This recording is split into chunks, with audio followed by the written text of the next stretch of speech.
Hello friends, welcome to GG's kitchen. நம்ம channel உங்களுக்கு பிடிச்சிருந்தா மறக்காமல் சப்ஸ்கிரைப் பண்ணுங்கள். பக்கத்தில் உள்ள பெல் ஐக்கானையும் கிளிக் பண்ணுங்கள். இன்றைக்கி நம்ம பார்க்க போகிற சுவையான ரெசிபி என்னென்னா மட்டன் பிரியாணி தான் பார்க்க போகிறோம். இதை வந்து நம்ம பாஸ்மதி ரைஸில் குக்கரில் குழையாமல் செய்வது எப்படின்னு தான் இப்போ பார்க்க போகிறோம். இந்த வீடியோவை கடைசி வரைக்கும் ஸ்கிப் பண்ணாமல் பாருங்கள். நம்ம இந்த மட்டன் பிரியாணி ஈஸியாக செஞ்சிடலாம். அதுக்கு முன்னாடி இதுக்கு தேவையான பொருட்கள் என்னென்ன ஸ்க்ரீனில் ப்ளே ஆகிட்டுருக்கு அதை நம்ம நோட் பண்ணிக்குவோம். இப்போ நம்ம வந்து ஃபஸ்ட்டு மட்டனை வேக வச்சுக்க போகிறோம். அதுக்கு நான் ஒரு குக்கரில் 1 ஸ்பூன் அளவுக்கு எண்ணெய் விட்டுருக்கேன். 1/2 ஸ்பூன் அளவுக்கு நான் வந்து சோம்பு பொடி போட்டிருக்கேன். நம்ம வந்து வெறுமனே மஞ்சத்தூள் மட்டும் போட்டு கறியை வேக வச்சு எடுத்துக்கலாம். இது மாதிரி நம்ம குக்கரில் வேக வைக்கிறது மூலம் நம்ம வந்து இதை சூப்பாகவும் யூஸ் பண்ணிக்கலாம். மீதி உள்ளதை நம்ம மட்டன் பிரியாணிக்கு நம்ம சேர்த்துக்கலாம். இப்போ சோம்பு நல்லா வந்து பொரிஞ்சதுக்கப்புறம் இதில் வந்து ஒரு மீடியம் சைஸ் பெரிய வெங்காயத்தை ஸ்லைஸ் பண்ணி அதை சேர்த்துக்கிறேன். வெங்காயத்தை நல்லா வதக்கிடுவோம். வெங்காயம் நல்லா பொன்னிறமாக வதங்கினதுக்கப்புறம் சோம்பும் வெங்காயம் நல்லா வதங்கினதுக்கப்புறம் அதில் ஒரு மீடியம் சைஸ் தக்காளி, ஒரு சின்ன சைஸ் தக்காளியை நான் வந்து இதில் ஆட் பண்ணுறேன். நான் ஏன்னா இன்றைக்கி 250 கிராம் மட்டன் எடுத்திருக்கேன். இப்போ நம்ம 1/2 கிலோனா அதுக்கு 2 தக்காளி 2 வெங்காயம் போட்டு இது மாதிரி நம்ம சூப்பாகவும் ப்ரிப்பேர் பண்ணிக்கலாம். மட்டன் வந்து அந்த மட்டன் சூப்பை வந்து நம்ம வந்து சூப்பாகவும் ப்ரிப்பேர் பண்ணிக்கலாம். மட்டனை வந்து நம்ம பிரியாணிக்கும் யூஸ் பண்ணிக்கலாம். தக்காளி போட்டு நல்லா வதக்கினதுக்கப்புறம் இப்போ பொடி ஐட்டம் சேர்க்க போகிறோம். ஒரு 1/4 ஸ்பூன் மஞ்சத்தூள், 1/2 ஸ்பூன் அளவுக்கு ஜீரகத்தூள், 1/2 ஸ்பூன் அளவுக்கு மிளகுத்தூள் நல்லா போட்டு வதக்கிட்டு நான் ஒரு 250 கிராம், அதாவது 1/4 கிலோ மட்டனை வந்து நான் வந்து கழுவி வச்சுருக்கேன். அதை இப்போ அதோட நான் வந்து சேர்த்து வதக்க போகிறேன்.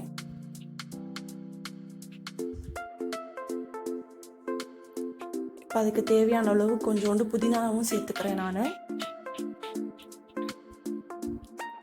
இஞ்சி பூண்டு பேஸ்ட்டு நான் போட்டிருக்கேன். இது நம்ம நல்லா ஒரு மீடியம் ஃப்ளேமில் வச்சு ஒரு 2-3 நிமிஷம் நல்லா வதக்கிட்டு அப்புறம் கறி மூழ்கிற அளவுக்கு நம்ம தண்ணி விட்டுட்டு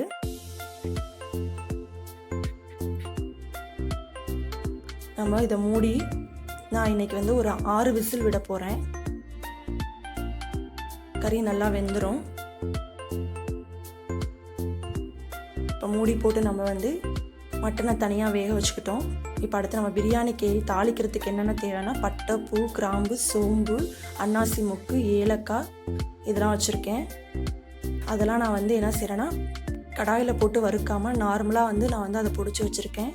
இப்போ ஒரு குக்கரை அடுப்பில் வச்சுட்டு ஒரு 2 ஸ்பூன் அளவுக்கு எண்ணெயும் 1 ஸ்பூன் அளவுக்கு நான் நெய்யும் சேர்த்துருக்கேன். நான் முதல்ல சொன்ன அந்த தாளிப்பு இதெல்லாம் இருக்குல்ல, அதை வந்து நான் பொடிச்சு வச்சுருக்கேன். அதுக்கு முன்னாடி பிரியாணி இலையை மட்டும் ஃபஸ்ட்டு போட்டு நான் வதக்கிக்கிறேன். இப்போ நான் தாளிப்புக்கு வச்சுருக்கேன் அந்த இதை வந்து நான் வந்து மிக்சியில் ஒரு ட்ரில் கொடுத்து நான் நல்லாவும் ஃபைன் பவுடராகவும் போட்டுக்கலாம். நான் வந்து 1-2 அரைச்சி சேர்த்துருக்கேன். அது மூலம் நமக்கு வந்து நல்ல ஃப்ளேவர் கிடைக்கும். இப்போ அந்த நெய்யிலையும் அந்த எண்ணெயிலையும் இதெல்லாம் வதங்கினதுக்கப்புறமேலுக்கு நான் வந்து ஒரு 2 பெரிய சைஸ் வெங்காயத்தை இப்போ நான் சேர்த்துக்கிறேன். பச்சை மிளகாய் சேர்த்துக்கிறேன். ஒரே ஒரு பச்சை மிளகாய் சேர்த்துக்கிறேன். உங்கள் காரத்துக்கு ஏற்ப 2 பச்சை மிளகாய் கூட நம்ம சேர்த்துக்கலாம். 2 பெரிய வெங்காயம் அதை நான் சேர்த்துருக்கேன்.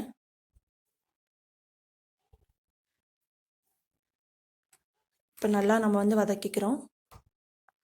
அது வதங்கினதுக்கப்புறம் 2 தக்காளி சேர்த்துக்கிறேன். நான் பெரிய சைஸ்னால் 2 சேர்த்துக்கலாம், மீடியம் சைஸ்னால் 3 சேர்த்துக்கங்க.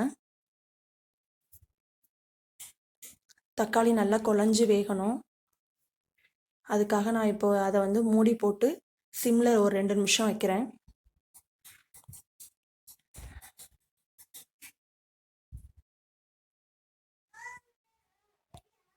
இப்போ நல்லா தக்காளி குழைய வெந்துருச்சு. அப்போ நல்லா நம்ம அதை கிண்டி விட்டுட்டு இப்போ அடுத்தடுத்து நம்ம வந்து பொருட்களை சேர்க்க போகிறோம்.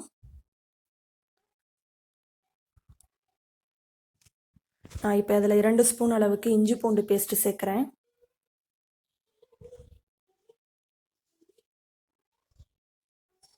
அதையும் அதை வந்து நல்லா வெங்காயம் தக்காளியோட சேர்த்து நல்லா வதக்கிக்கலாம். பச்சை வாடை போகிற அளவுக்கு இஞ்சி பூண்டு பேஸ்ட்டு வந்து நம்ம நல்லா வதக்கிக்கணும். நம்ம மீடியம் ஃப்ளேமில் வச்சு தான் இது எல்லாத்தையுமே வதக்கணும். இந்த மட்டன் பிரியாணிக்கு தேவையான ஒரு 1/2 ஸ்பூன் அளவுக்கு நான் வந்து கெட்டி தயிர் சேர்த்துருக்கேன். 1 ஸ்பூன் அளவுக்கு நான் வந்து மிளகாய் தூள் சேர்த்துருக்கேன். உங்கள் காரத்துக்கு ஏற்ப நீங்கள் 1½ ஸ்பூன் கூட சேர்த்துக்கலாம். தனியாத்தூள் அதாவது மல்லித்தூள் வந்து நான் வந்து 2 ஸ்பூன் சேர்த்துருக்கேன். அதையும் சேர்த்து நம்ம நல்லா வதக்கிக்கிறோம்.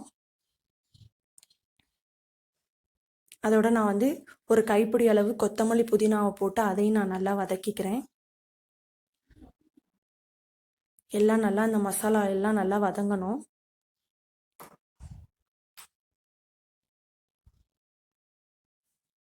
இப்போ நம்ம வேக வச்சுருக்க மட்டனை வந்து அதோட சேர்த்துட்டு நம்ம வந்து அதையும் நல்லா வதக்கிக்கிறோம். நான் அதுக்கு முன்னாடி ஒரு 300 கிராம் பாஸ்மதி ரைஸை வந்து ஒரு 15 நிமிஷம் வந்து தண்ணியில் நான் வந்து ஊற வச்சு அதை வடிகட்டி வச்சுருக்கேன்.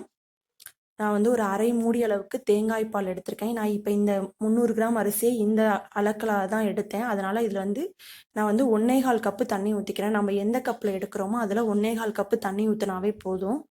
நான் வந்து 1 கப்பு தேங்காய் பாலும், அதாவது இந்த கால்படி உலக்கில் ஒரு இது வந்து தேங்காய் பாலும், 1/4 கப்பு வந்து நான் வச்சுருந்த மட்டன் சூப்பும் நான் வந்து இதில் சேர்த்துக்கிறேன். இப்போ இதை நல்லா நம்ம வந்து கிளறி விட்டுறணும். இது நம்ம எப்பொழுதுமே அரிசி வந்து நல்லா கொதி வந்ததுக்கப்புறம் தான் போடணும். இப்போ நல்லா கொதி வந்துருச்சு.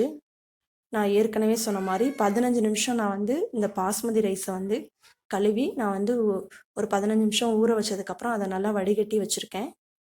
அந்த வடிகட்டின அரிசியை தான் நான் இப்போ சேர்க்க போகிறேன். நல்லா தண்ணி கொதி வந்துருச்சு. இப்போ நான் வந்து அரிசியை சேர்த்துட்டேன்.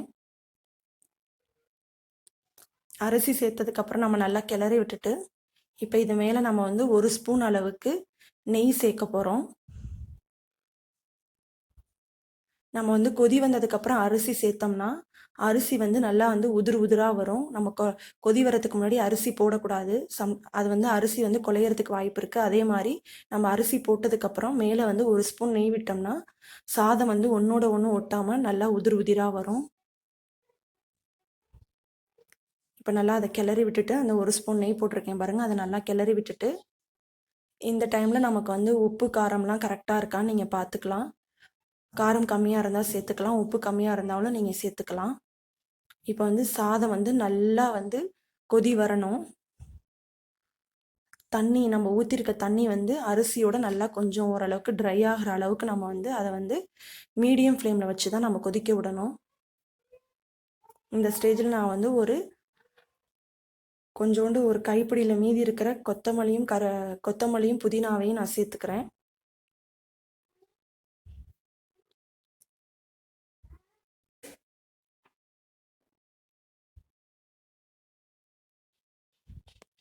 நம்ம இதே சமயத்தில் இப்படி இருக்கும் பொழுதே நம்ம விசில் போட்டு மூடி ஒரு விசில் வந்ததுக்கப்புறம் நம்ம வந்து ஆஃப் பண்ணலாம். இது மாதிரி தம் போடுறது மூலயமா வந்து நம்ம பயம் இல்லாமல் நமக்கு வந்து சாதம் குலையவே குலையாது. நம்ம பயம் இல்லாமல் இருக்கலாம். இது மாதிரி பார்த்தீங்கன்னா தண்ணியும் அரிசியும் வந்து ட்ரை ஆனதுக்கப்புறம் பார்த்தீங்கன்னா தெரியும், லைட்டாக தண்ணி வந்து மேலே லைட்டாக வந்து பபுள்ஸோடு நிற்கும். இந்த டைமில் வந்து நம்ம என்ன செய்ய போகிறோன்னா இதில் வந்து எலுமிச்சை சாறு ஆட் பண்ணிவிட்டு நம்ம வந்து குக்கரை மூடி விசில் போட்டு நம்ம வந்து சிம்மில் வந்து ஒரு 15 மினிட்ஸ் வைக்க போகிறோம்.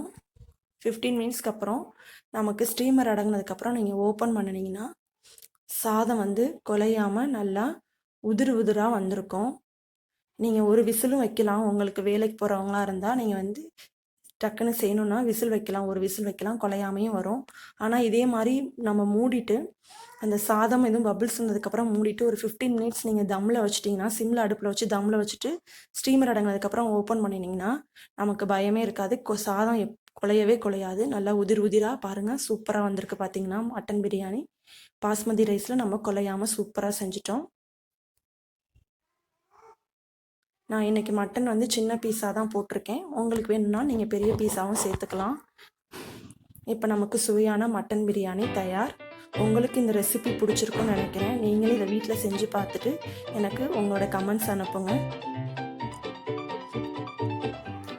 Thank you friends.